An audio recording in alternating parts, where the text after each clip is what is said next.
The outbreak of the coronavirus has been met with conspiracy theories and misinformation around its origins, despite facts on the ground. This has subsequently hampered the effectiveness of the globally prescribed treatment methods, which are backed by the World Health Organization.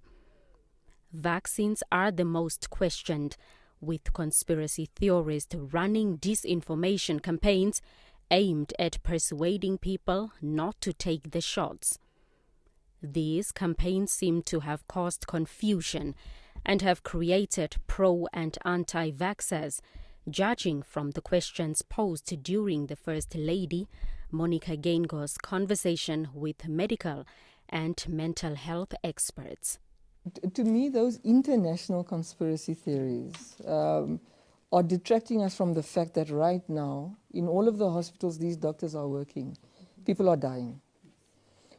Whether it was man-made, whether it came from a bat, whether it came from Mars. Right now, that virus is killing people, and there are solutions to stop it from killing people. We can do the philosophical debates later, but right now we don't want people to die. So there will be a review of what happened, what went wrong, what worked, what didn't work. But right now, the focus is on reducing new infections.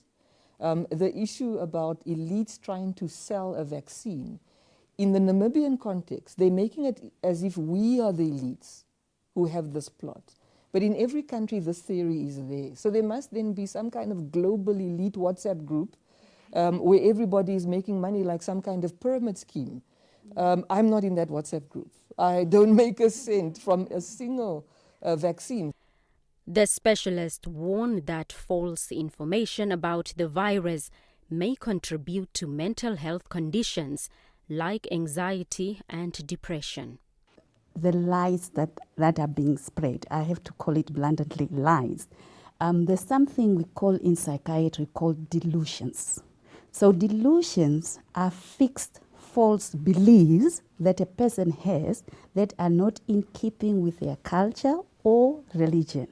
So it can be a primary person, only one person having these false delusions, to even say that they believe that the government is against them, or that people are putting chips in their plugs, therefore tuning into what they are doing at home, and also knowing what they're thinking before they even thought or verbalize it out. So it can be just an individual. So that is just one person. But there are delusions that are shared. I am the primary one who has this delusion, and I convinced Dr. Bruver that really these people are conspiring against us, so therefore we are sharing the delusions. And unfortunately, the untruth spreads more faster than facts. At this moment, especially with patients following conspiracy theories, not wanting to look at scientific evidence and make a good decision, we are having doctors phone and asking for beds in the hospital, asking for oxygen, and there's none. So that's, for a frontline worker, a very difficult position to be in and not be able to help, not be able to give the care that your patient needs to survive.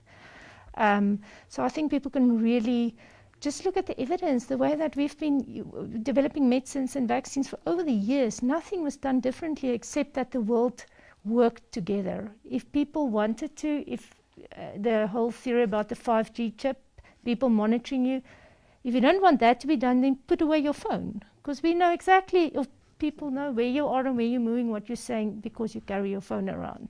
Why would they put it in a vaccine? COVID-19, by its nature, is an alienating disease, and experts fear the rise in mental health cases would further strain the health system.